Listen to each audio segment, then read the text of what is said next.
Bun găsit tuturor la horoscopul lunii martie 2021. În luna martie, Capricornul poate face schimbări revoluționare în comportamentul și gândirea sa. Va fi un nou început pentru o viață mai bună și mai conștientă. Un element foarte important al transformării este finalizarea proiectelor vechi și eliminarea celor mai dăunătoare obiceiuri. Soarele va petrece aproape 3 săptămâni din această lună în casa a treia, ceea ce vă va face dinamici și versatili și poate vă va împinge către un fel de aventură. În martie 2021 veți acorda o mare atenție dezvoltării intelectului vostru și nu va fi surprinzător că mulți dintre voi să dorească să-și continue studiile, atât din punct de vedere academic, cât și în alt mod. Iar, dimpotrivă, unii dintre voi vor dori să își împărtășească cunoștințele dobândite, începând să țină cursuri, bloguri pe internet sau chiar să scrie o carte. Capricornul în martie va avea o adaptabilitate excepțională, va fi interesat să învețe și să descopere ceva nou. Este demn de remarcat faptul că pasivitatea Capricornului în luna martie poate avea consecințe de anvergură, dar din păcate negative. Acesta nu este un moment bun pentru a amâna lucrurile importante până mai târziu. Sub impulsul astrelor veți proceda în această perioadă la o profundă evoluție interioară. Va trebui să vă stabiliți conturile cu trecutul, ceea ce vă va oferi energie și forțe noi. Încercați să acordați prioritate diferitelor voastre proiecte și concentrați-vă pe cele care contează cel mai mult pentru voi și care sunt realizabile chiar acum. Va exista dragoste, prietenie, complicitate prețioasă în viața voastră și numai asta va conta, chiar dacă la nivel profesional există momente puțin aspre, tensiune sau lupte și incertitudini cu privire la viitor. Veți fi purtați de legăturile care vor fi țesute în acest moment al existenței voastre și care vor ajunge la momentul potrivit, de parcă stelele vor fi eliberate de fantomele voastre și v-au ajutat să vă cunoașteți mai bine. În martie 2021, Capricornul este sfătuit să acorde prioritate, să decidă clar ce obiective își propune și cum va atinge aceste obiective. Nu trebuie să vă fie teamă să vă asumați implementarea proiectelor ambițioase, pentru că veți avea suficient entuziasm și curaj.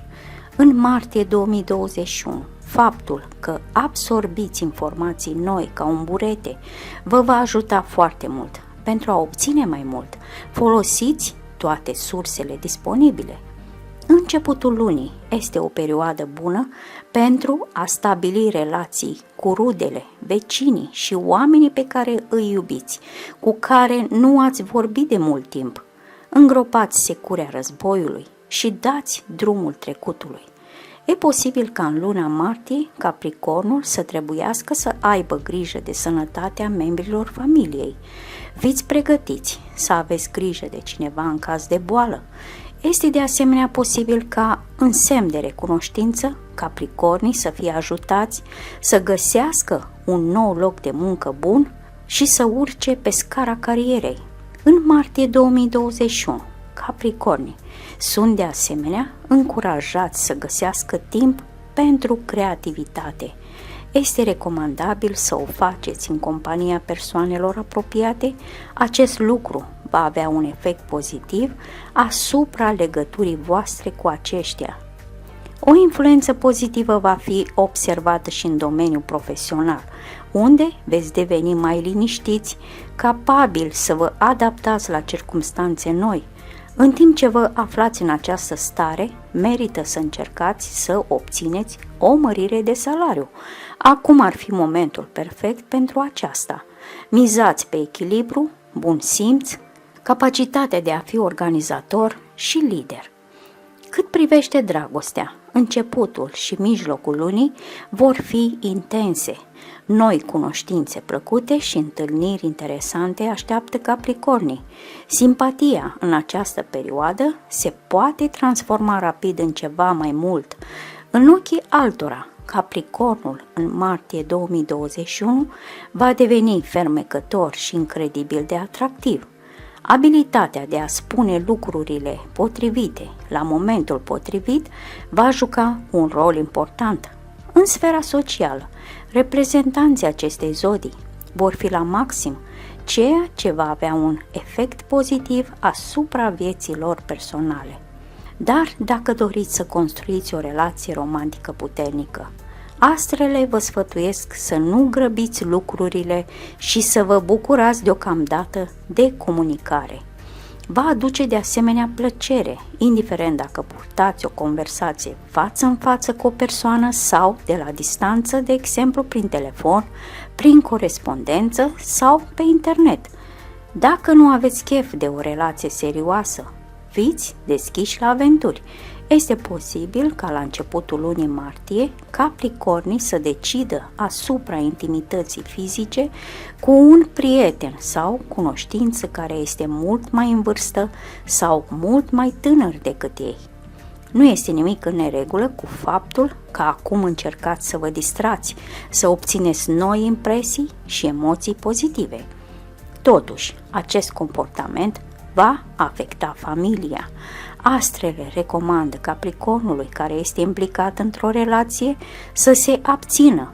Controlul este necesar nu numai pentru a nu înșela un partener, ci și pentru a nu-l obosi cu un sentiment sporit de gelozie. Simțul crescut al proprietății nu are nimic de a face cu comportamentul partenerului, ci indică faptul că Capricornii recunosc probabilitatea trădării în căsătorie.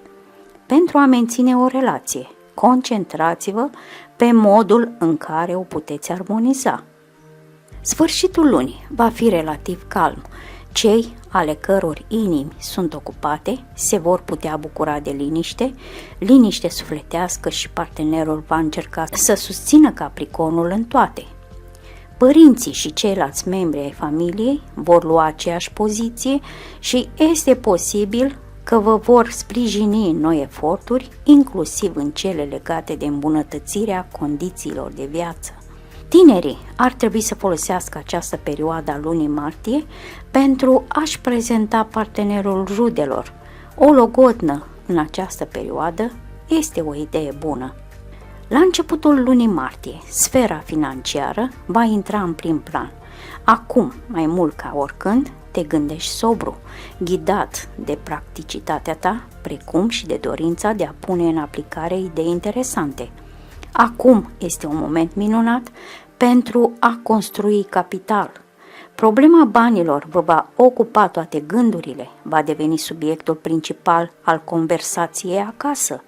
Rudele vor sprijini Capricornii într-un efort de a întări baza materială. Aceștia sunt pregătiți să vă susțină cât mai mult posibil. În martie 2021, căutați modalități de creștere a salariilor și noi surse de venit. Acestea din urmă pot fi asociate cu activități intermediare, muncă intelectuală, încheierea de tranzacții comerciale, semnarea de contracte, vânzarea de bijuterii, tablouri și alte bunuri de lux. Desigur, nu va fi o lună fără pierderi pentru Capricorni, așadar încercați să vă mențineți graficul cheltuielilor cu o planificare financiară solidă. De asemenea, fiți atenți la semnarea documentelor legate de bani. Este recomandabil să petreceți restul lunii rămânând activi din punct de vedere intelectual. Acum vă gândiți să le arătați altora inventivitatea și curiozitatea voastră și astfel să atrageți oameni influenți către voi, apropiere care va afecta pozitiv poziția voastră în domeniul profesional. În martie 2021 va fi bine să dobândiți conexiuni utile, deschideți fluxuri de informații noi, angajați-vă în autodezvoltare, mergeți în călătorii de afaceri, ceea ce în viitor vă va permite să cuceriți noi culmi. Cu cât comunicați mai mult cu ceilalți în luna martie, cu atât veți avea mai multe cunoștințe, cu atât este mai mare probabilitatea că nu veți avea probleme în sectorul financiar. Un deficit de fonduri nu îi amenință pe acei capricorni care vor lucra neobosit, pe toți cei care decid să părăsească zona de confort pentru a-și atinge obiectivele. În luna martie 2021, Capricornul se pregătește pentru faptul că va trebui să muncească din greu. Multe comenzi vor trebui finalizate într-un timp scurt. Trebuie să dați tot ce e mai bun, nu numai din punct de vedere intelectual, ci și fizic. Și așa, mulți, într-un context de stres constant, se vor gândi la schimbarea locurilor de muncă. Va fi nevoie de suficientă energie și pentru a o găsi, trebuie să aveți grijă de sănătatea voastră. Acest lucru necesită exerciții regulate sau chiar exerciții simple făcute acasă. Acum este de asemenea o idee bună să combateți obiceiurile proaste.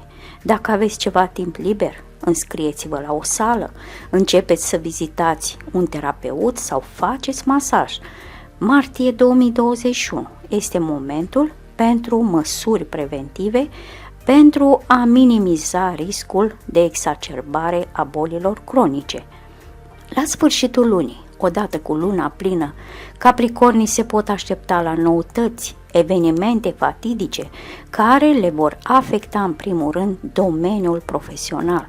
Schimbările drastice din martie vor afecta statutul, reputația și perspectivele de a urca pe scara carierei. Este posibil ca relațiile cu șeful, colegii și partenerii de afaceri să se schimbe de asemenea în paralel.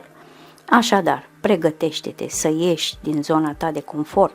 Acum, Capricornii ar trebui să-și parieze talentul performant pe munca colectivă. Va exista mai mult sens din acest lucru, de care veți fi convinși imediat. Acum veți vedea, de fapt, că poate fi util să împărtășiți responsabilitatea cu cineva.